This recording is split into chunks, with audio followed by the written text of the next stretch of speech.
अस्सलाम वालेकुम, मैं हूं शाहजेब खानजादा। आज़ाद कश्मीर कानून साज असम्बली के इंतखाबात के दूसरे मरहले में नून लीग ने 14 नशिस्तों पर कामयाब होकर सादा अक्सरियत हासिल करने का दावा कर दिया है, जबकि पीपल्स पार्टी के हिस्से में 5 सीटें आई हैं, जिसके बाद पीपल्स पार्टी पूरे इंतखाबी अमल पर सवालात उठाते हुए धांधली के इल्ज़ामात आयद कर रही है, जबकि नून लीग इन इल्ज़ामात को रद्द करते हुए उल्टा पीपल्स पार्टी पर इल्ज़ामात लगा रही है। इतवार को इंतखाबात के दूसरे मरहले में मुजफ्फराबाद डिवीज़न के 8 हलकों और मुहाजिरीन की 12 नशिस्तों पर वोटिंग हुई। एक हलके में पोलिंग मुकम्मल ही नहीं हो सकी, जबकि एक हलके में ख़राब मौसम के बाइस इंतखाबात मुलतवी कर दिए गए। जिन 7 हलकों के नताइज का ऐलान किया गया है, उनमें से 4 में नून लीग और 3 में पीपल्स पार्टी कामयाब हुई है, जबकि मुहाजिरीन की 12 नशिस्तों में से 10 पर नून लीग ने कामयाबी हासिल कर ली है। आज न्यूज़ कॉन्फ्रेंस में वज़ीर आज़म के मुशीर राना सनाउल्लाह ने आज़ाद कश्मीर में नून लीग को सादा अक्सरियत मिलने का दावा किया और कहा कि पीपल्स पार्टी सिर्फ एक बयानिया बना रही है। राना सनाउल्लाह ने फ्री एंड फेयर इलेक्शन करवाने पर पीपल्स पार्टी की आज़ाद कश्मीर हुकूमत को मुबारकबाद का मुस्तहिक करार दे दिया।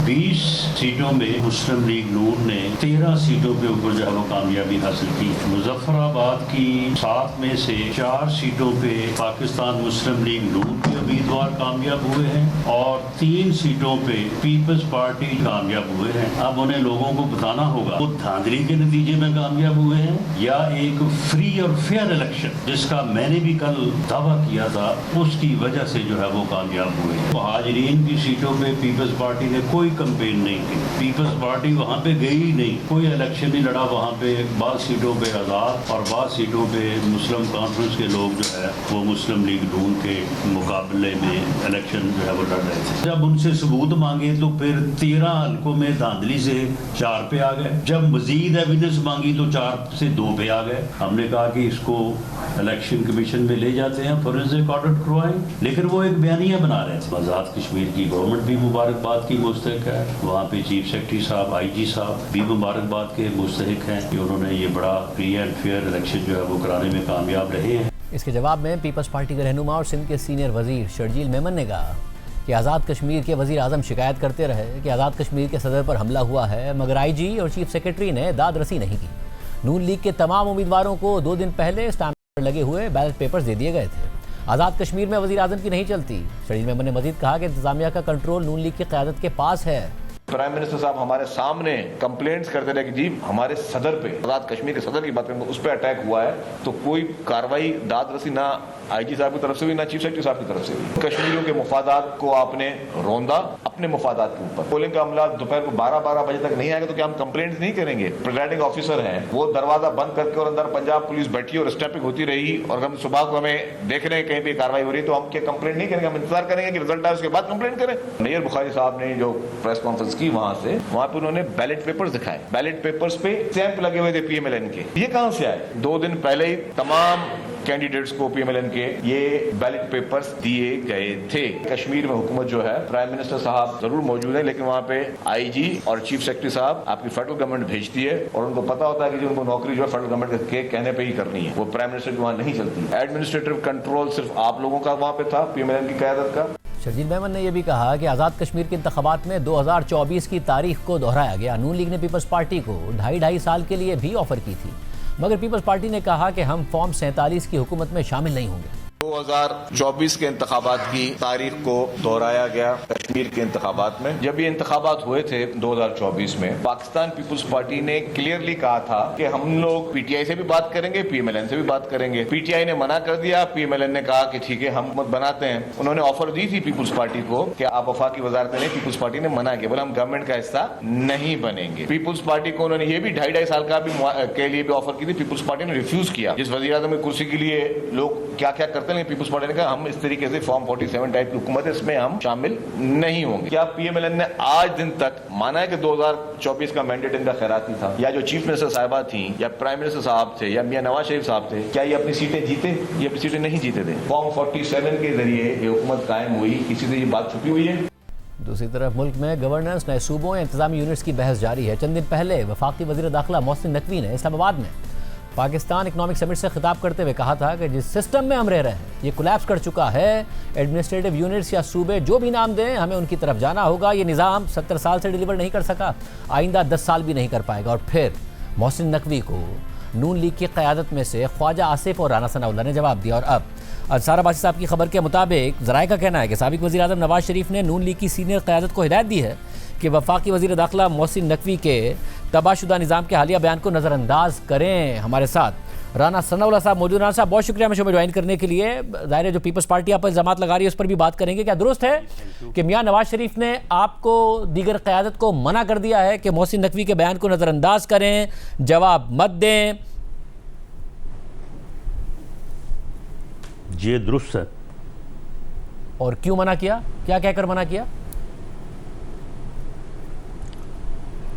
नहीं देखें, मोहसिन नकवी साहब ने जो गुफ्तगू की है उससे हम बिल्कुल मुत्फिक नहीं हैं, और उन्होंने गुफ्तगू में जो अंदाज़ इख्तियार किया उसके ऊपर भी हमें सख्त एतराज़ है। और ख़ास तौर पे जिस तरह से उन्होंने अपनी गुफ्तगू में प्राइम मिनिस्टर ऑफ पाकिस्तान को जो है वो मुखातब किया या रेफरेंस दिया, और जिस तरह से उन्होंने जो है वो फील्ड मार्शल जो कि बिलाशुबा कौम के हीरो हैं, और किसी से तल्लक होना जो है वो एक और बात है, लेकिन एक कौमी हीरो के मुतल्लक इस किस्म की बात कि जी वो फ़लाँ नहीं चाहते और फ़लाँ क्रॉस नहीं चाहते, ये बिल्कुल बेमानी और जो है वो ऐसी गुफ्तगू है जिसको किसी तौर पे भी जो है वो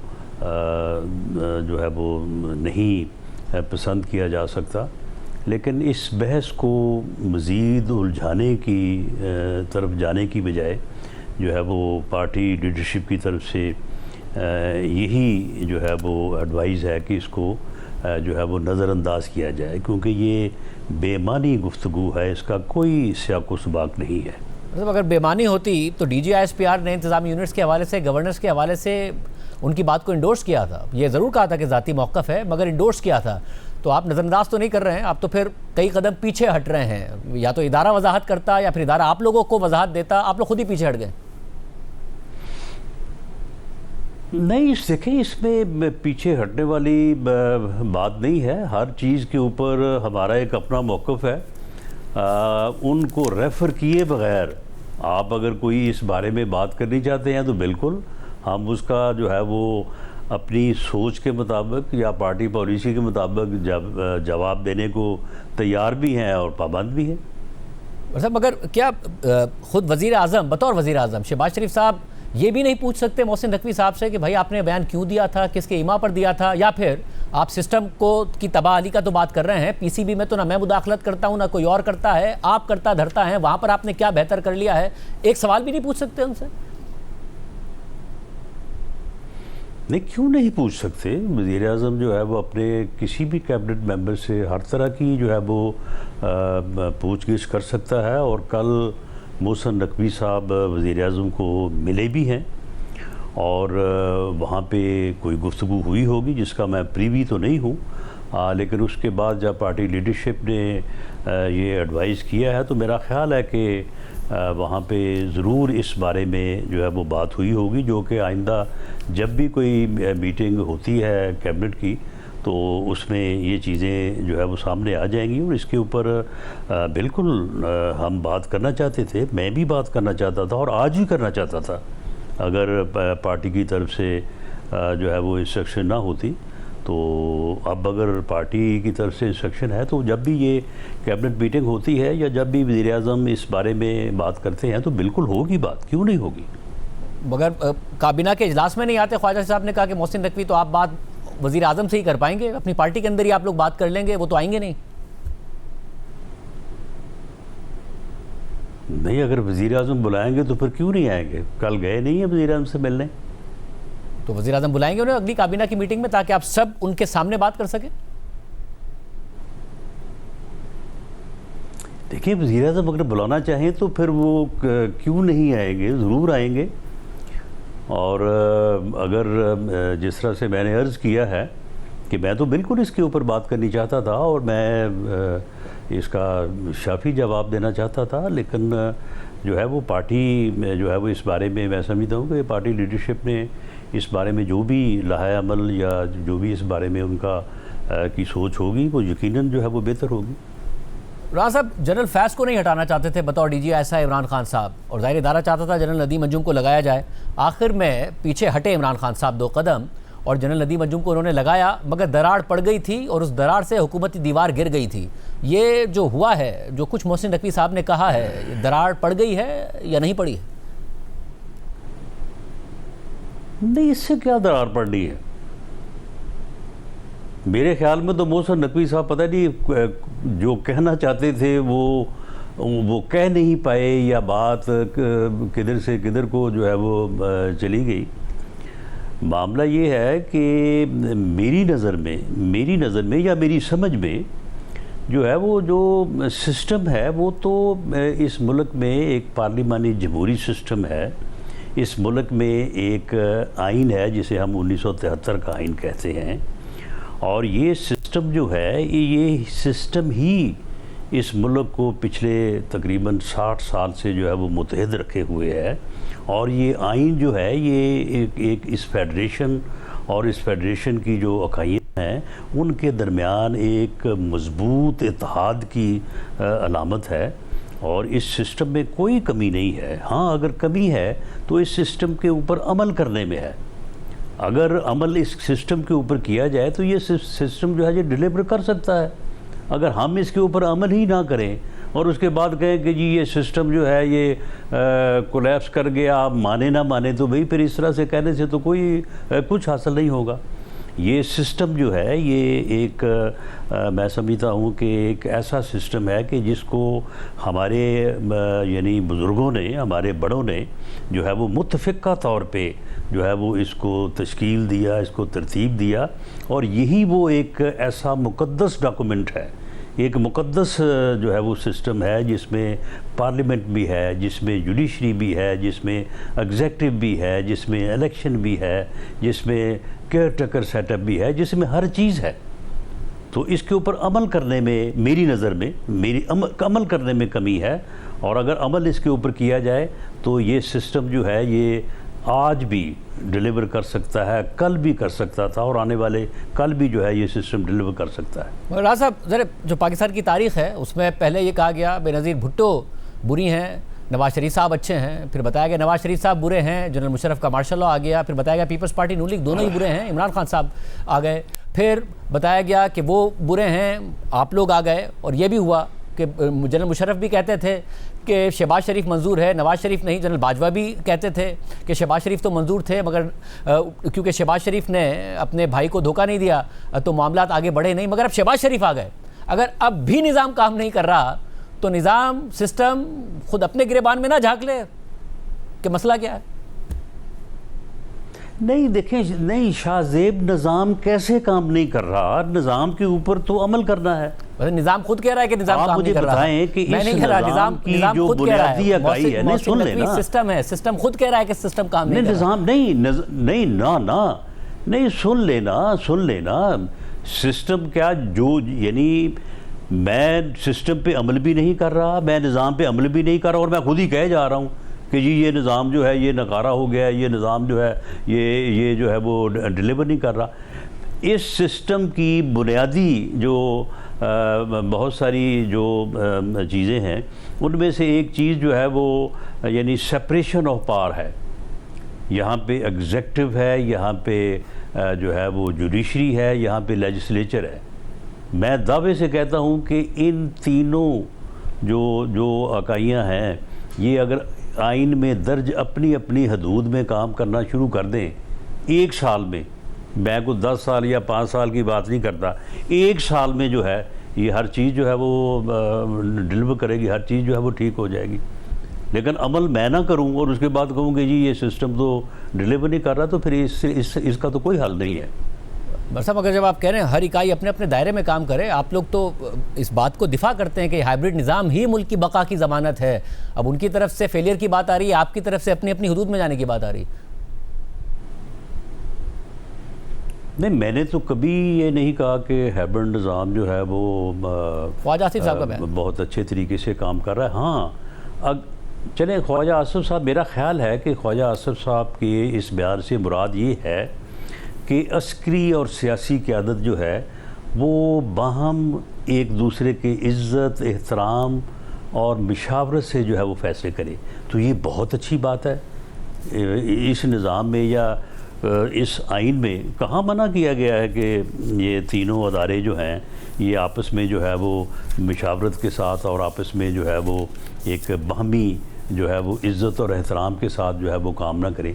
ये निज़ाम ने तो नहीं किसी को भी कहा कि तुम अपना काम छोड़ के तो डैम बनाना शुरू कर दो, तुम लेजिस्लेचर छोड़ के जो है वो इंतज़ामी अमूर जो है वो उनमें मदाखलत शुरू कर दो, तुम इंतज़ामी अमूर छोड़ो और तुम जुडिशल और जो है वो लेजिस्लेचर के मामलात को जो है वो संभालना शुरू कर दो। देखिए ये चीज़ें बड़ी जो है वो बैठ के जो है वो ये इस सिस्टम में, इस आइन में जिसने मुत्तफ़िक किया हुआ है पूरी कौम को, इन चारों इकाइयों को, इसमें कोई कमी नहीं है।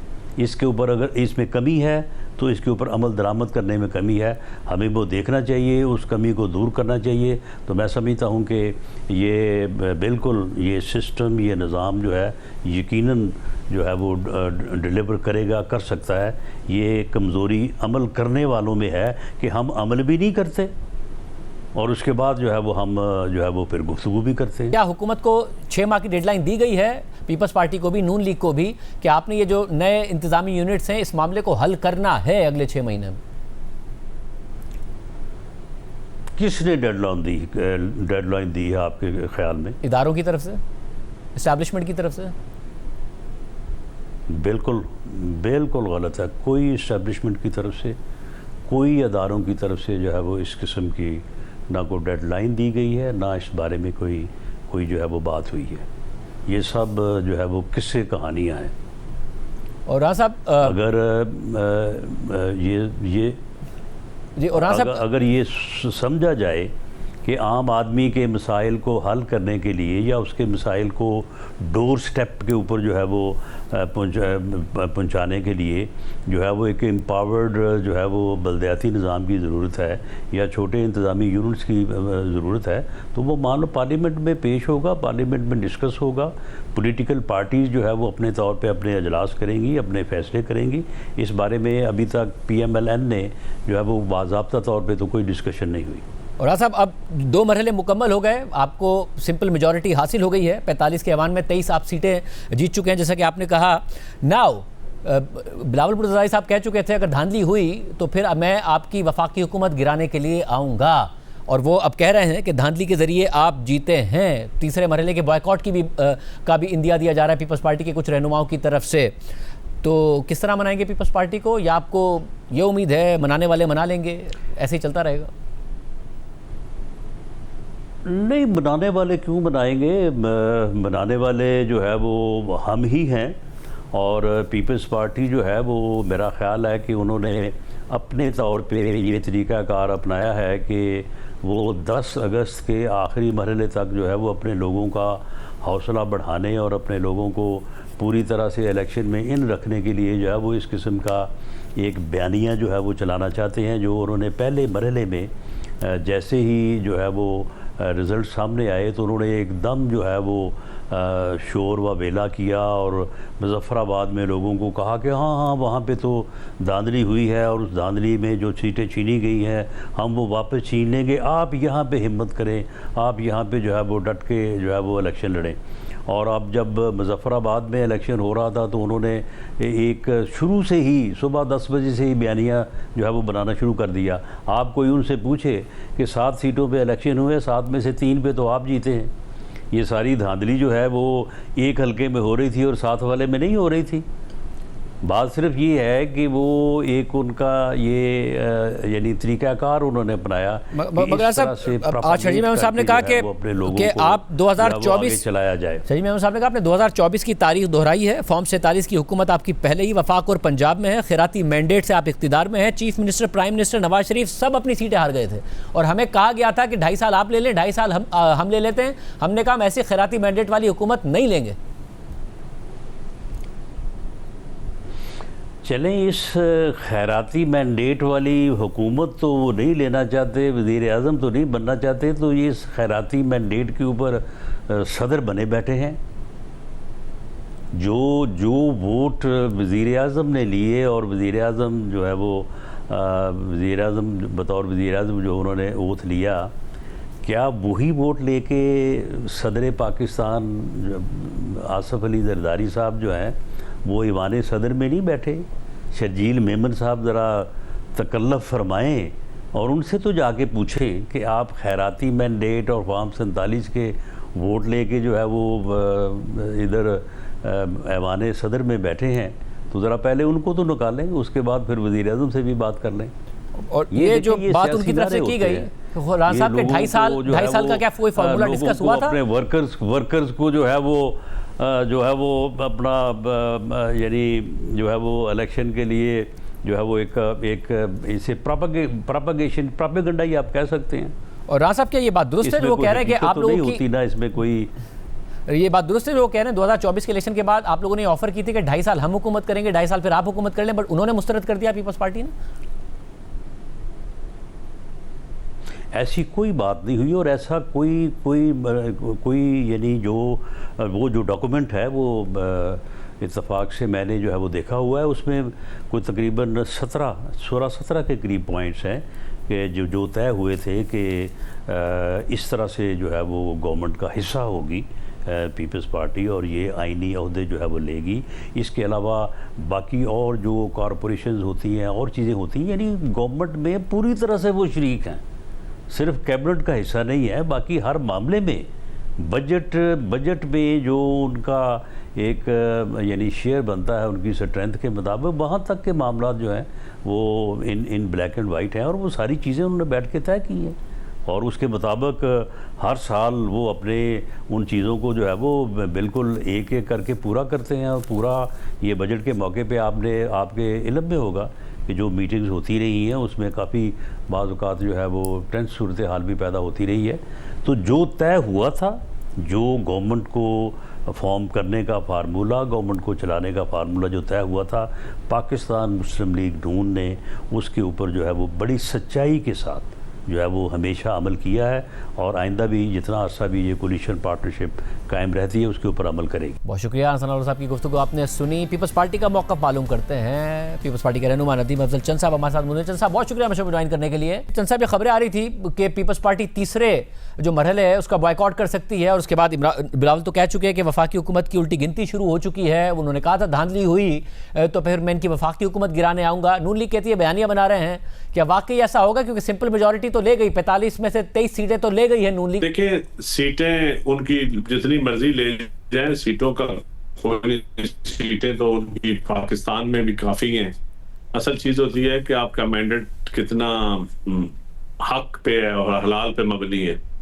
तो ये देखना ये है कि इस वक्त जो नून लीग का इलेक्शन है, कश्मीर में जो सूरत हाल थी, बिलावल साहब ने भरपूर कैंपेन की और कश्मीर और जीबी का जो इलेक्शन हुआ, आप देख लें कि अगर बिलावल साहब भी कैंपेन न करते, पीटीआई भी बाइकआउट, वहां के मकामी एक्शन कमेटियां भी बाइकआउट, इसके बावजूद अगर इलेक्शन में हारी की वजह से हुई है। ये कहते हैं कि पीपल्स पार्टी कहीं नहीं जा रही, पीपल्स पार्टी बयानियां बना रही है। हमारा बयानिया तो पहले दिन से यही है कि हम इस मुल्क के मेन हम स्टेक होल्डर हैं और इस वजह से हम अपने बयानिए पे कायम है। यहाँ तक ये धांधली की बात करते हैं, मीरपुर के इलेक्शन देख ले, हमने हर इलेक्शन में इन्होंने इंजेक्शन लगाया तमाम हल्कों में।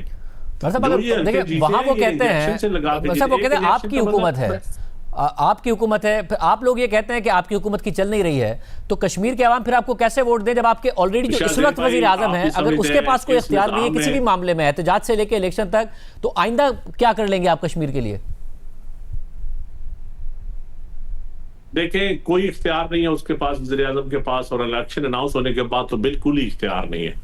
ये आप भी समझते हैं कि कश्मीर में कौन कितना बाइख्तियार और बेख्तियार है, ये आपसे बेहतर को नहीं जानता।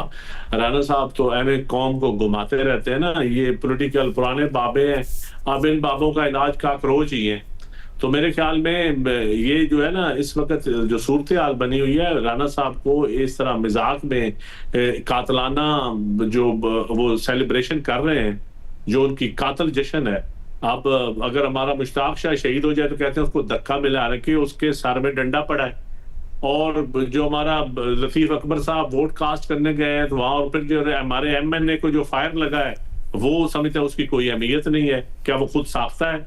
फिर उसके बाद हमारा मीरपुर में जो कत्ल बडानवी साहब के हल्के में जो उन्होंने मुख्तार यूनुस शहीद किया है, क्या वो इस सब को क्या समझते हैं?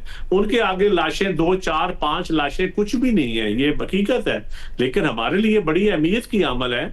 और एक खुदा न खास्ता एक कारकुन जख्मी भी हो जाए तो पीपल्स पार्टी के लिए बहुत अहमियत की अमल है। उनके सामने कुछ नहीं है, ये लाशें छोटी मोटी चीज जो और साहब ये बताएगा कि जो कश्मीर में आज इलेक्शन हुआ उसमें 4 नून लीग ने जीती, 3 पीपल्स पार्टी ने सीटें जीती। जो मुहाजिरीन की सीटें हैं उसमें 10 नून लीग ने और 2 पीपल्स पार्टी पे। अब नून लीग का ये कहना है कि मुहाजिरीन की सीट पर तो कैंपेन ही नहीं की पीपल्स पार्टी ने। आवाज नहीं आ रही जी चंद साहब, आवाज आ रही है?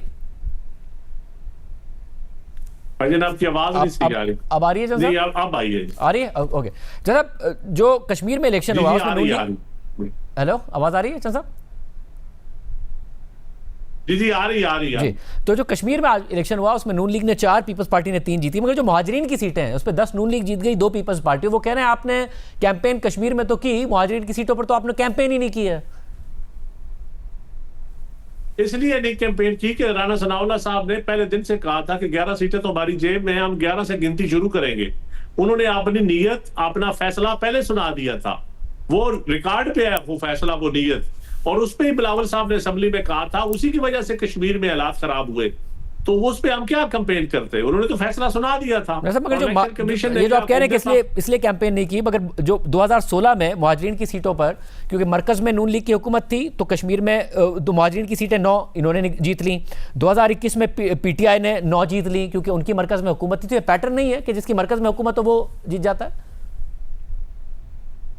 देखिए, ये जो मुहाजिरीन की सीटें होती है, ये धांधली जो पंजाब हुकूमत जिसकी हुकूमत होती है वो उसमें मर्जी से। अब मेरे हल्के में बुलवाल इलेक्शन था तो स्टाफ ने ओपन मोहरें लगाई, स्टाफ ने जो मर्जी कार्ड पकड़ के लाए, कोई पता नहीं बंदा कश्मीर का था, कहां का था, वोटरों ने कास्ट किए, हालांकि जनवरी से वोट कास्ट नहीं हो सकते थे। तो ये तो यही तो बिलावल साहब कहते हैं कि इसका हमें प्रोपोर्शनल ग्राउंड बनाना चाहिए था। जो मुहाजिरीन की सीटें हैं, अब 200, 250, 500 सीटों से एक सीट नहीं बनती, मैंडेट नहीं बनता। ये ईमानदाराना बुनियाद नहीं है कि एक तरफ बंदा 50,000 वोट लेके एमएलए बने और एक तरफ आप 2,000 वोट लेके एक बंदा एमएलए बने। तो आप ये कैसे उसको कह सकते हैं? उनको सीटें आप दें, मैं समझता हूं कम होनी चाहिए और प्रोपोर्शनल ग्राउंड होना चाहिए। जो जमात जितना मैंडेट है, यही हल तो बिलावल साहब ने कौमी असेंबली में दिया था। तो लेकिन राणा साहब ने तो पहले दिन कहा कि हमारी जेब में है 11 सीटें, हम 11 लेके निकलेंगे, और उनकी जेब में थी। बाकी जिसकी हुकूमत होती है पंजाब, उसकी जेब में होती है वो सीटें। ये आप काफ लीग से पीटीआई, आज नून लीग, ये सारा रिकॉर्ड उठाकर देख लें आप। और मुझे मगर ये बताइएगा कि साहब, अगर हम पिछले इलेक्शन भी देखें हैं तो उसमें जब आप कहते हैं कि इनका मैंडेट चोरी का है, तो जाहिर है ये कहते हैं कि पीटीआई को जीतना था और नून लीग को जितवा दिया गया, मगर दूसरे नंबर पर तो पंजाब में नून लीग ही आ रही थी ना, पीपल्स पार्टी तो नहीं आ रही थी। तो इस दफा कश्मीर के इलेक्शन में पंजाब से आप जीत रहे होते, कैसे जीत रहे होते? या पाकिस्तान में तो दूसरे नंबर पे, पाकिस्तान में तो पीपल पार्टी है। जहां तक पंजाब की बात है, यकीन माने अगर हकीकी मैंडेट होता ना, लोगों को फ्री एंड फेयर इलेक्शन होता, तो यहाँ भी दूसरे नंबर पे पीपल पार्टी होती। ये जो इलेक्शन जिस तरह मैनेज किया गया, कैंडिडेट्स को दाएं बाएं किया जाए और आज भी किया जा रहा है, तो मैं समझता हूँ फ्री एंड फेयर इलेक्शन आप करवाएं ना, क्यों घबराते हैं? आप इतने पॉपुलर हैं तो आप लोकल पार्टी इलेक्शन ही करवा लें। अगर आप इतने पॉपुलर हैं तो आप पंजाब में लोकल पार्टी इलेक्शन 2.5 सालों में क्यों नहीं? हमारे साथ एग्रीमेंट भी था इनका, हुकूमत बनाते वक्त पीपल्स पार्टी के साथ एग्रीमेंट था। ये आम नुक्ता है, ये आम नुक्ता है कि जो बल्दियाती इंतखाबात हैं वो तक कराने के लिए नून लीग क्यों तैयार नहीं है पंजाब में, ताकि आगे जो है वो गवर्नेंस के मामला बेहतर हो ना। आप लोग करेंगे क्या, बॉयकॉट करेंगे तीसरे मरहले का, और वाकई अब कोई कैंपेन करेंगे वफाक की हुकूमत के खिलाफ? शाहजेब भाई, ये हमारी सीसी फैसला करेगी, लेकिन पीपल पार्टी के ऊपर दबाव बहुत है, हमारी लीडरशिप के ऊपर, हमारी पार्टी के सीनियर्स के ऊपर, एक कश्मीर के इलेक्शन की धांधली का, और यहाँ जो लाशें गिरी हैं, जो हालात हैं, जो लोगों के साथ ज्यादती हुई है, और दूसरा बैड गवर्नेंस का, और तीसरा जो प्रेशर जो मोहसिन नकवी साहब ने बयान दे दिया है। अब यकीनन बैठ के पार्टी को सर जोड़ के बैठना पड़ेगा, क्योंकि एक कैबिनेट मेंबर कह रहा है कि सिस्टम कोलैप्स कर गया है। तो पीपल पार्टी तो एक जिम्मेदार जमात है, उसको बैठ के फैसला करने पड़ेगा कि हमने सिस्टम की रिफॉर्म्स कैसे करनी है। हम तो चाहते हैं रिफॉर्म सिस्टम के ऊपर डिबेट करें, आप रिफॉर्म्स के ऊपर डिबेट करें, लेकिन ये मतलब अगर कैबिनेट की आपस की लड़ाई में जिन रिफॉर्म्स की वो मोहसिन नकवी साहब बात कर रहे हैं, आप तो उनके खिलाफ हैं। उनका तो पहला नुक्ता ही है कि एडमिनिस्ट्रेटिव यूनिट्स बनाए जाएं ज्यादा। तो पीपल्स पार्टी तो पहले ही कह रही है कि सिंध में इसकी कोई गुंजाइश नहीं है, पंजाब में कर लें। नहीं, देखें, आप एक नुक्ते को पकड़ के बैठ गए ना, बुनियादी नुक्ता है ना चंद साहब, बुनियादी नुक्ता उनका ये है। बड़ी मुद्दत से कह रहे हैं, हम बड़ी मुद्दत से कह रहे हैं कि सिस्टम कोलैप्स कर गया है, सिस्टम को ऊपर रिफॉर्म्स करें। हम कहते हैं जुडिशियल रिफॉर्म्स करें, हम कहते हैं इलेक्शन रिफॉर्म्स करें, हम कहते हैं ब्यूरोक्रेटिक रिफॉर्म्स करें, हम कहते हैं इकोनॉमिक रिफॉर्म्स करें। ये जरदारी साहब भी, बिलावल साहब भी कई दफा कह चुके हैं। इसी को तो कोलैप्स कहते हैं। जब आप अपने तजर्बे से एक जवाब दे दें मुझे, आप अपने तजर्बे से एक जवाब दे दें। ये जो मोहसिन नकवी साहब ने बात की, उसका ज़ाहिर कुछ हुकूमती वज़रा ने जवाब दिया। अभी राना सनाउल्लाह साहब ने हमें कंफर्म किया कि नवाज शरीफ साहब ने उन्हें रोक दिया है कि अब मोहसिन नकवी साहब को कोई जवाब नहीं देगा। मगर जो आपका तजर्बा है, क्या वो ये बताता है कि दराड़ पड़ गई है सिस्टम में या नहीं? नहीं, दराड़ तो सिस्टम का तो नहीं मुझे पता, तो कैबिनेट में दराड़ तो पड़ी हुई है। जहां तक मगर कैबिनेट में मोहसिन नकवी सिस्टम की नुमाइंदगी नहीं करते क्या?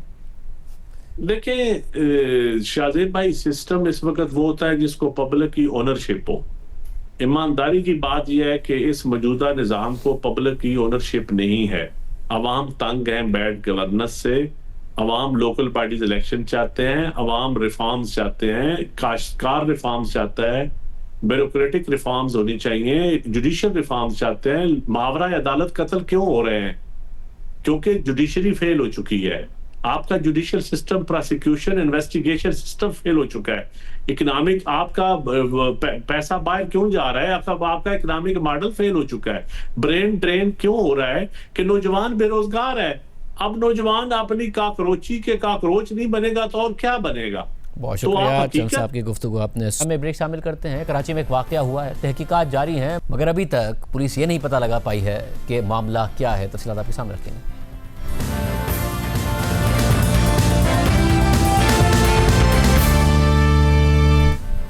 नौजवान कारोबारी शख्सियत मीर रजा अली की पुरअसरार मौत से मुताल्लिक अफसोसनाक तफसीलात सामने आ रही हैं।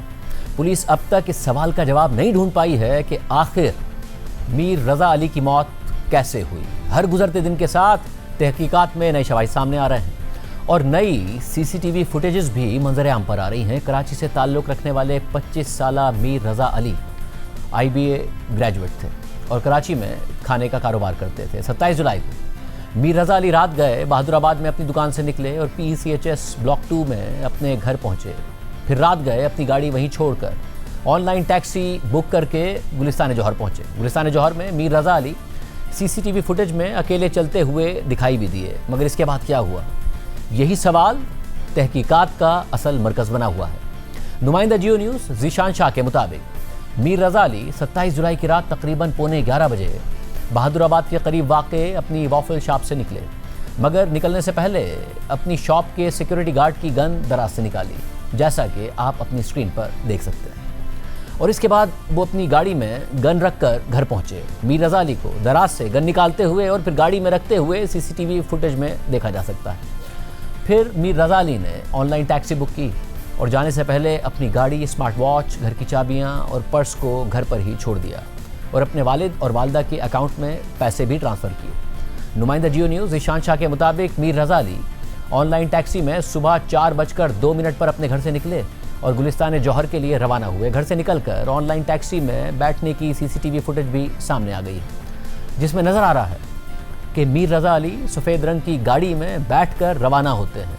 फिर इसके बाद CCTV फुटेज में मीर रजा अली तकरीबन 4:38 पर गुलिस्तान जौहर में पैदल चलते हुए दिखाई देते हैं। इसके बाद मीर रजा अली कहीं नज़र नहीं आता और फिर 28 जुलाई की सुबह उनके घर वालों ने फिरोज़ाबाद थाने में गुमशुदगी की इत्तला दी और फिर ख़ुद भी ऑनलाइन टैक्सी सर्विस से उन्होंने रब्ता किया। ऑनलाइन टैक्सी सर्विस ने घर वालों के साथ मालूमात शेयर की और फिर 29 जुलाई को जब मीर रजा अली के घर वाले गुलिस्तान जौहर में अपने बेटे को तलाश कर रहे थे तो वो एक गेस्ट हाउस पहुंचे और कुछ देर बाद पुलिस वहां आ गई और फिर पुलिस ने बताया कि यूनिवर्सिटी रोड पर झाड़ियों से सुबह 11 से 11:30 बजे के दरमियान एक लाश मिली थी। और फिर पुलिस ने घर वालों को जिना अस्पताल जाकर लाश की शनाख्त करने का कहा। पुलिस के मुताबिक मीर रज़ा अली की लाश का चेहरा मस्क हो चुका था, मगर घर वालों ने मीर रज़ा अली की शनाख्त उनके कपड़ों से कर ली। मीर रज़ा अली की मौत सीने में एक गोली लगने और ज़्यादा खून बहने से हुई। बाद में पुलिस को जाए वक़ुआ से गन का होल्स्टर यानी गन का कवर भी मिला है, जबकि एक मजदूर से मीर रज़ा अली का मोबाइल भी बरामद कर लिया गया है। पुलिस के मुताबिक मजदूर को मीर रज़ा अली का मोबाइल लाश मिलने के मकाम से तकरीबन 200 मीटर के रेडियस के अंदर से मिला था। पुलिस के मुताबिक मजदूर को मीर रज़ा अली का मोबाइल झाड़ियों के पास से मिला और जैसे ही उसने मोबाइल फ़ोन में सिम डाली तो पुलिस ने उसे ट्रेस करके गिरफ्तार कर लिया और मोबाइल को कब्जे में ले लिया, मगर अब तक गन और गोली का खौल दोनों ही नहीं मिल सके। साथ ही एक और सीसीटीवी फुटेज सामने आई है जिसमें 29 जुलाई की रात 3:36 पर एक मोटरसाइकिल लाश मिलने की जगह पर रुकी हुई दिखाई दे रही है और ये मोटरसाइकिल उस जगह पर 20 सेकंड तक रुकी रही। ताहम फुटेज धुंधली होने के बायस मोटरसाइकिल सवार नजर नहीं आ रहे। पुलिस की तफ्तीश के मुताबिक 28 जुलाई की रात 11:30 बजे तक मीर रज़ा की मंगेतर उनसे राब्ते में थी। रात 3 बजे के करीब मीर रज़ा अली की मंगेतर ने उनसे दोबारा राब्ता किया और 20 मिनट में 40 से ज़ायद मैसेजेस और कॉल्स की, मगर मीर रज़ा अली ने कॉल्स और मैसेजेस पर कोई जवाब नहीं दिया। मीर रज़ा अली की मौत से मुताल्लिक इब्तिदाई मेडिकल रिपोर्ट भी सामने आ गई है। नुमाइंदा जियो न्यूज़ काशिफ मुश्ताक ने बताया कि इब्तिदाई मेडिकल रिपोर्ट के मुताबिक मीर रज़ा अली को गोली सीने पर लगी। ताहम तहकीकात में यह भी देखा जा रहा है कि गोली शायद पीछे से लगी हो। मीर रज़ा अली की लाश की मौजूदगी की इतला करीब मौजूद नर्सरी वाले ने दी। तफ्तीश से मुताल्लिक अब तक 15 से ज़ायद अफराद के बयानात ले लिए गए हैं। खबर के मुताबिक मीर रज़ा अली की मोबाइल की फॉरेंसिक रिपोर्ट 1 से 2 दिन में मौसूल हो जाएगी। पुलिस तफ्तीश में यह बात भी सामने आई है कि मीर रज़ा अली इसके साथ साथ डिजिटल करेंसी का भी कारोबार कर रहे थे और पुलिस का कहना है कि गुमशुदगी से पहले मीर रज़ा अली ने मुख्तलिफ अफराद से माली मदद भी मांगी थी। तहकीकात में बैंक ट्रांजेक्शंस और बैरून मुल्क सरमायाकारी का भी जायज़ा लिया जा रहा है और पुलिस ने उनका मोबाइल फ़ोन रिकॉर्ड भी हासिल कर लिया है और उन लोगों की तफसीलात भी हासिल कर ली हैं जिनके मीर रज़ा अली मकरूज़ थे। डॉन के लिए इम्तियाज़ अली ने अपनी खबर में लिखा है कि ऑफिशियल्स के मुताबिक ऑनलाइन टैक्सी के ड्राइवर के मुताबिक मीर रज़ा अली ने गाड़ी में बैठने के बाद अपना फेवरेट म्यूज़िक चलाने का कहा। पुलिस अब भी कत्ल और ख़ुदकुशी दोनों इम्कानात पर तहकीकात कर रही है। तहकीकात अब तक जारी है, मगर पुलिस 3 सवालों का जवाब ढूंढ रही है। पहला ये कि मीर रज़ा अली अपने घर से गुलिस्तान जौहर के उस मकाम पर क्यों गए। दूसरा ये कि गन का होल्स्टर तो मिल गया, मगर गन कहाँ है, गोली का खोल कहाँ है। अगर ख़ुदकुशी की थी तो ऐसा कौन है जो मीर रज़ा अली की गन ले गया। तीसरा ये कि मीर रज़ा अली को बहुत करीब से सीने में गोली मारी गई, मगर अगर उसने ख़ुदकुशी की थी तो उसके हाथ पर गन शॉट का मवाद क्यों नहीं पाया गया, जो आमतौर पर ख़ुदकुशी के वाक़यात में पाया जाता है। एक सवाल ये भी पैदा होता है कि क्या मीर रज़ा अली की मौत उसी मकाम पर हुई जहाँ से लाश मिली है, या मामला कुछ और है, जिसका जवाब मोटरसाइकिल सवारों की शनाख्त से मिल सकता है जो 20 सेकंड के लिए उस मकाम पर रुके लाश मिली है, क्योंकि जाए वक़ुआ से ना गन मिली है ना ही गोली का खोल मिला है। और इन तमाम पहलुओं पर पुलिस तफ्तीश कर रही है। हमारे साथ मौजूद हैं नुमाइंदा जियो न्यूज़ ज़ीशान शाह। ज़ीशान, बहुत शुक्रिया, आप इस मामले को कवर करते रहे हैं। इस वक्त एज ऑफ नाउ पुलिस किस सिमत में तफ्तीश कर रही है? शाहज़ेब साहब, देखें, जिस तरीके से आपने बताया कि मुख्तलिफ CCTV फुटेजेस पुलिस ने जमा की हैं, इस वक्त तकरीबन 103 से ज़ायद CCTV फुटेजेस का मवाद इस वक्त पुलिस के पास मौजूद है। जो आखिरी फुटेज आई है उसने काफ़ी हद तक चीज़ों को चेंज कर दिया है। जो एक इनके पास फुटेज आई थी उस रात की, जिसके अंदर 4:38 पे रज़ा अली को अकेले जाते हुए देखा गया था, लेकिन जो उसके बाद 29 तारीख की रात के 3:36 की फुटेज आई, उसने काफ़ी सारे सवालात खड़े कर दिए हैं। पुलिस हुकाम की जानिब से इस जो बाइक सवार थे वो जिस रूट पर गए थे उनकी CCTV कैमरा फुटेजेस निकाली जा रही हैं। साथ ही साथ जो एक मोबाइल जो इनका CDR का इनका जो रिकॉर्ड मिला है, मोबाइल कॉलिंग रिकॉर्ड मिला है, उसमें जो 2 दिन में इनकी जो गुफ्तगू हुई थी लोगों से, उन सब लोगों की एक लिस्ट मुरतब की गई है। उनसे इस वक्त इंटरेक्शन की जा रही है। इस वक्त शामिल तफ्तीश खुसूसी तौर पर 12 से ज़ायद अफराद को कर लिया गया है, जबकि एक लिस्ट भी तैयार की गई है जो कि मुबैना तौर पर जिन्होंने मीर रज़ा अली ने जिनसे पैसे लिए थे।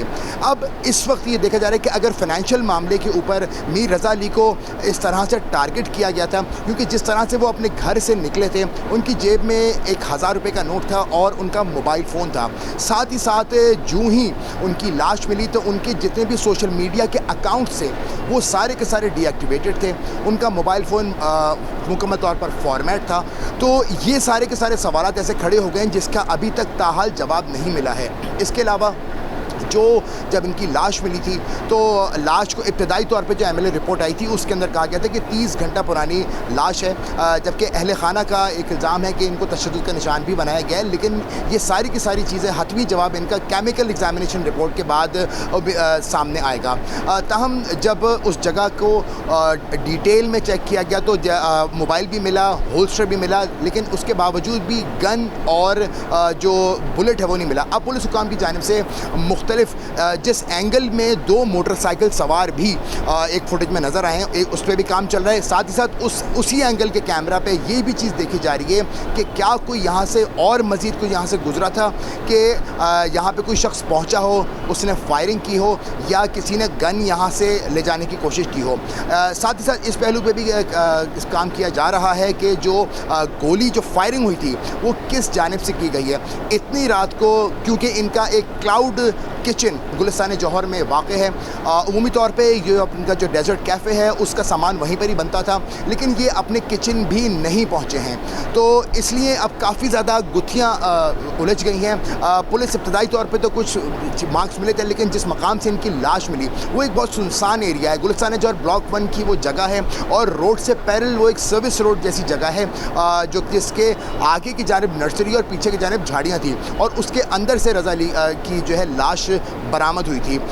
वहाँ पे कोई मार्क्स नज़र नहीं आए, लेकिन अब ये चेक किया जा रहा है कि इनको यहीं पर लाके कत्ल किया गया या कहीं और से कत्ल करके यहाँ पे लाके उनकी बॉडी को यहाँ पे रखा गया है। तो तमाम तर उस पर चेक किया जा रहा है, लेकिन इस वक्त CCTV फुटेज जो रूट फुटेजेस हैं उसको ज़्यादा फोकस में लिया गया है। जो 2 अफराद जो सस्पिशियस ज़ाहिर हुए हैं, मशकूक ज़ाहिर हुए हैं, उनकी शनाख्त करने की कोशिश की जा रही है कि वो उस मकाम पे 20 सेकंड के लिए रात के 3:30 बजे इस तरह से क्यों रुके थे, बहुत ज़्यादा सुनसान था, क्यों रुके थे और फिर वो किस जानिब गए थे।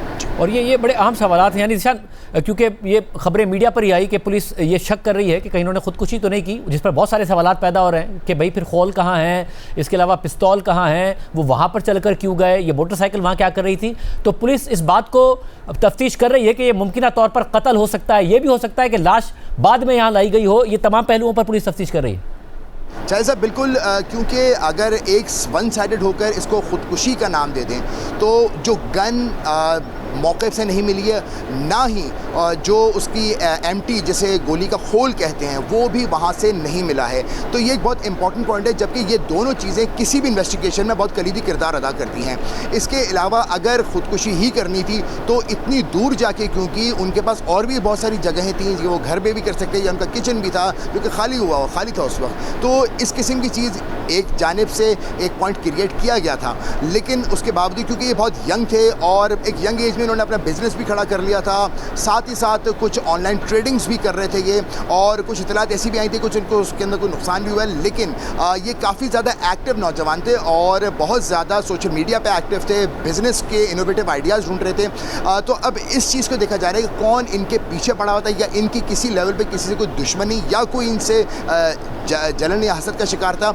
इसीलिए अब इनके मोबाइल का डाटा रिकवर करने की कोशिश की जा रही है और उम्मीद की जा रही है कि जहाँ ह्यूमन इंटेलिजेंस की मदद से इसको ट्रैक किया जाए, साथ ही साथ टेक्निकल हेल्प से भी उस चीज़ तक पहुँचने की कोशिश की जा सके। बहुत शुक्रिया नाज़रीन, हम आपको ये भी बताते चलें कि हमने पुलिस हुकाम से भी सवाल से रब्ता किया ताकि उनका मौका मालूम कर सकें, लेकिन वो प्रोग्राम में नहीं आए। प्रोग्राम में शामिल थे।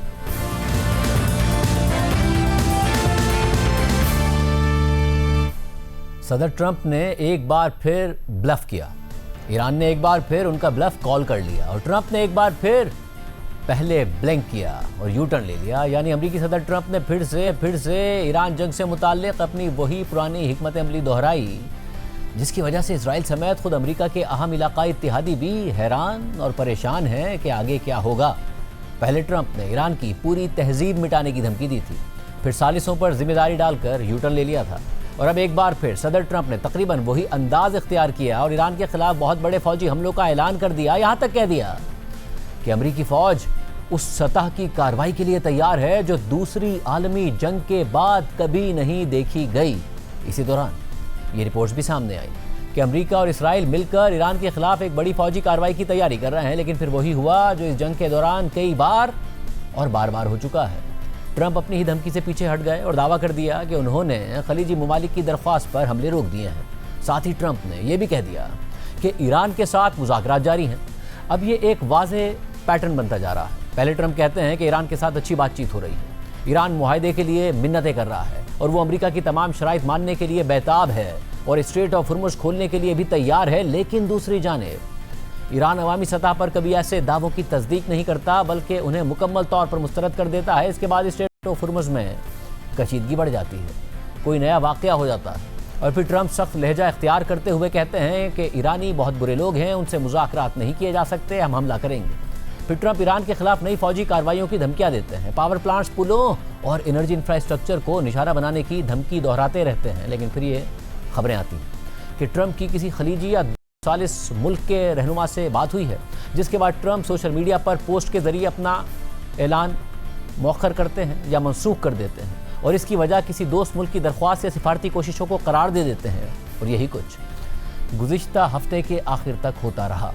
ट्रंप ईरान को नए बड़े हमलों की धमकियां देते रहे। नए हमलों की तैयारी से मुतालिक रिपोर्ट्स अमरीकी मीडिया पर चली। 10 से 14 दिनों की शर्त मंसूबे रिपोर्ट हुए, मगर फिर इतवार को सदर ट्रंप ने सोशल मीडिया पर पोस्ट करते हुए ये लिखा कि अमेरिका ईरान के खिलाफ मुकम्मल तौर पर तैयार है और उसकी फौजी ताकत और कार्रवाई करने की ये सतह दूसरी आलमी जंग के बाद कभी नहीं देखी गई। इसके बावजूद ईरान और मशरिक़ वस्ता के दीगर ममालिक ने हमसे दरख्वास्त की है कि हमला रोक दिया जाए, क्योंकि एक मुआहदे के बुनियादी निकात पर इत्तफाक हो गया है। इस मुआहदे में स्ट्रेट ऑफ हुर्मुज़ को फौरी और मुकम्मल तौर पर खोलना और ईरान के जौहरी खतरे का खात्मा शामिल होगा।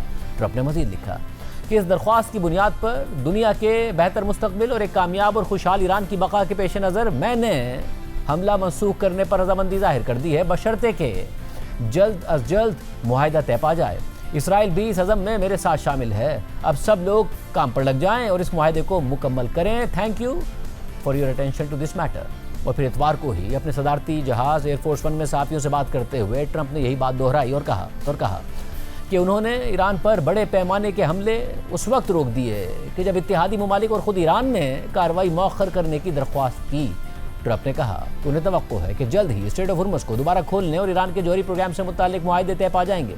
इसके अलावा ट्रंप ने सहाफ़ियों से गुफ्तगू के दौरान ये दावा भी कर दिया कि हम ईरान से बातचीत कर रहे हैं, ये बातचीत कल से शुरू हो जाएगी, इससे बहुत सी जानें बच सकती हैं। We were all set to go just about at this time right now, and it would have been a massive attack. But when the allies asked to call it off, and the reason they asked is I think there's a deal. There's a deal on Hormuz, and then there will be a deal on the nuclear, or you might call it the denuclearization of Iran. We were asked by the three primary groups. We were also asked by Iran very strongly, actually. They said we'd like to make a deal. Now, I don't know what they say, because a lot of times they'll say that to me, and then they'll go out and say, we don't know what he's talking about. Obviously, they don't want to be attacked. And they knew the extent of the attack because they saw it forming. What happens now?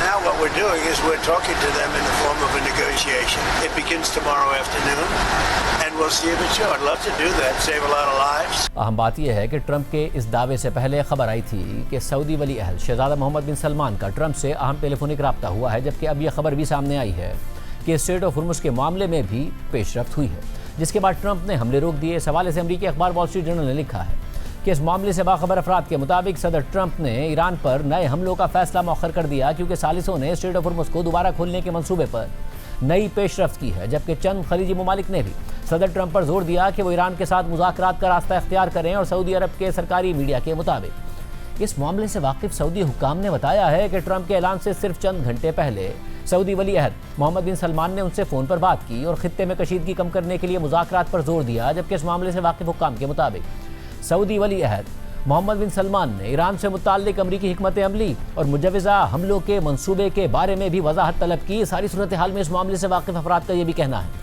कि खलीजी ममालिक इस बात पर मायूसी का इजहार कर रहे हैं कि जंग तूल पकड़ने के बावजूद अमरीका के पास कोई वाज़ेह हिकमत अमली नज़र नहीं आ रही है, जिसकी वजह से उनके इलाकों पर बार बार ईरानी हमले हो रहे हैं। हुक्काम के मुताबिक गुज़िश्ता चंद हफ्तों के दौरान खलीजी इत्तेहादियों ने अमरीका से मज़ीद फ़िज़ाई दिफाई इंटरसेप्टर्स फराहम करने और ये यकीन दहानी जारी रखने का मुतालबा भी किया है कि अगर ईरान और अमरीका के दरमियान जवाबी हमलों का सिलसिला तवील हो गया तो अमरीकी फ़ौज उनके दिफा की जिम्मेदारी निभाती रहेगी। इसी तरह हालिया पोल्स से जाहिर होता है कि ईरान के साथ जंग अमरीका में शदीद गैर मकबूल है और इसकी वजह से नवंबर में होने वाले मिड टर्म इंतखाबात में सदर ट्रंप की रिपब्लिकन पार्टी की कामयाबी के इम्कानात मुतासिर हो रहे हैं। जबकि एक ईरानी सिफारतकार के मुताबिक ईरानी हुक्काम ट्रंप की सियासी कमजोरी से आगाह हैं और ज़रूरत पड़ने पर वो इससे फ़ायदा उठाने की कोशिश कर सकते हैं। ईरानी सिफारतकार ने मजीद कहा कि अगर सिफारती कोशिशें नाकाम हो गईं तो ईरान की पासदाराना इनकलाब अमरीका के हमले का इंतजार किए बगैर भी पेशगी हमलों पर गौर कर रही है। इससे पहले अमरीकी न्यूज़ वेबसाइट एक्सियोस ने इस हवाले से लिखा था कि अमरीकी ओहदेदार और इस खबर से वाकिफ एक तीसरे सोर्स के मुताबिक सऊदी वली अहद शहजादा मोहम्मद बिन सलमान ने हफ्ते के रोज सदर ट्रंप से फ़ोन पर बात की और ईरान पर बड़े पैमाने पर नए हमलों के उनके मंसूबों पर तशवीश का इजहार किया।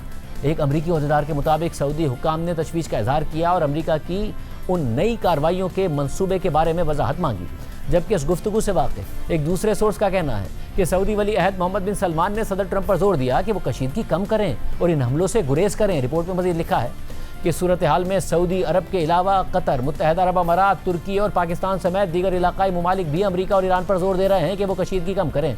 इसी सिलसिले में कतरी सालिसों ने हफ्ते के रोज ईरान के वजीर खारजा अब्बास अरागची समेत सदर ट्रंप के खुसूसी नुमाइंदे स्टीव विटकॉफ और ओमानी हुक्काम से अलग अलग मुलाकातें की ताकि स्ट्रेट ऑफ हुर्मुज़ को दोबारा खोलने के लिए एक मुआहदा तय किया जा सके। इन मुज़ाकरात से बाखबर एक सोर्स के मुताबिक इस बातचीत में कुछ पेशरफ्त हुई है, ताहम यह अभी वाज़ेह नहीं है कि आया ये पेशरफ्त मौजूदा बहरान को कम करने के लिए काफ़ी होगी या नहीं होगी। लेकिन अहम बात यह है कि ईरान ने फ़िलहाल अमरीका से किसी बराह रास्त राब्ते या बातचीत की तस्दीक नहीं की।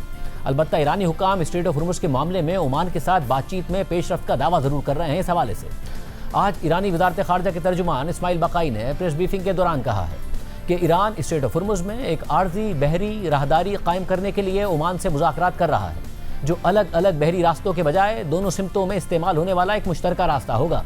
इस्माइल बकाई ने मज़ीद कहा कि इन मुज़ाकरात में इस बात पर तवज्जो दी जा रही है कि मौजूदा शुमाली और जनूबी बहरी रास्तों की जगह एक दरमियानी मुश्तरका राहदारी कायम की जाए जो ईरान और ओमान दोनों के मफादात और सिक्योरिटी खदशात को मद्देनज़र रखे, और मुजव्वज़ा आर्जी राहदारी उस वक्त तक बरकरार रहेगी जब तक ईरान और ओमान मौजूदा बैन अल-अक़वामी ट्रैफिक सेपरेशन स्कीम के किसी मुस्तकिल मुतबादिल निज़ाम पर इत्तफाक नहीं कर लेते। ईरानी मीडिया के मुताबिक ट्रांजिट फ़ीस और ये मुज़ाकरात मुस्तक़बिल में वसी तर सिफारती अमल का हिस्सा बन सकते हैं या नहीं। इस सवाल के जवाब में इस्माइल बकाई ने कहा कि मौजूदा बातचीत सिर्फ बहरी आमदोरफ्त तक महदूद है। उन्होंने मजीद कहा कि अभी यह कहना कबल अज़ वक्त होगा कि आया ये मुज़ाकरात ख़ित्ते में कशीदगी कम करने में भी मददगार साबित होंगे या नहीं होंगे।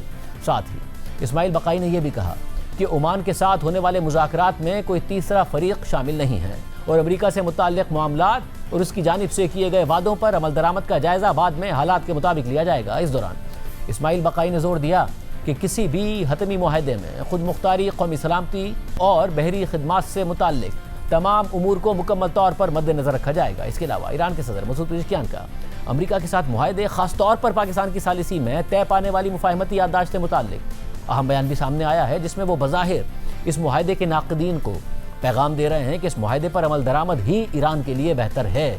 ईरानी सदर मसूद पेज़ेशकियान ने एक्स पर पोस्ट करते हुए लिखा है कि दस्तखत शुदा मुफाहमती याददाश्त ईरान की शूरा काउंसिल के अराकीन की इज्तमाई दानिश का नतीजा है और तमाम अराकीन इसकी मुकम्मल हिमायत करते हैं। मुझे यकीन है कि मुफाहमती याददाश्त मुस्तकबिल में हमारी खारजा पॉलिसी का बुनियादी मरकज़ होगी। मसूद पेज़ेशकियान ने मज़ीद लिखा कि हमें भरपूर कोशिश करनी होगी कि दुश्मन को इस मुआहदे की पासदारी पर कायम रखा जाए। इस मुफाहमती याददाश्त से ईरान समेत खित्ते और हमारे इत्तेहादियों की सलामती मज़ीद मजबूत होगी। दूसरी जानिब ईरानी वज़ीर ख़ारजा अब्बास अरागची ने पाकिस्तान और सऊदी हुक्काम से अहम राब्ते भी किए हैं। इस हवाले से ईरान की सरकारी खबर रसाई एजेंसी का कहना है कि 24 घंटों के दौरान सऊदी वज़ीर ख़ारजा फैसल बिन फरहान से दूसरी बार होने वाली टेलीफोनिक गुफ्तगू में अब्बास अरागची ने मगरबी एशिया में अमन और इस्तेहकाम बरकरार रखने और इसे मजबूत बनाने के लिए जारी ताज़ा सिफारती कोशिशों और इक़दामात पर तबादला ख्याल किया। जबकि अलग से ईरानी वज़ीर ख़ारजा ने पाकिस्तान के army chief field marshal Asim Munir से भी बाहमी दिलचस्पी के उमूर, खुसूसन ईरान के खिलाफ अमरीका और इसराइल की जानिब से जारी साजिशों और उनसे पैदा होने वाली सूरत हाल पर दोबारा बातचीत की है। और गुफ्तगू के दौरान सऊदी और पाकिस्तानी हुक्काम ने इस बात पर जोर दिया कि खित्ते में अमन व इस्तेहकाम के लिए इलाकाई ताउन और सियासी हल के तमाम मुमकिन मौक़े से फ़ायदा उठाया जाना चाहिए। आज के प्रोग्राम में इतना ही, इजाज़त दीजिए। अल्लाह हाफ़िज़।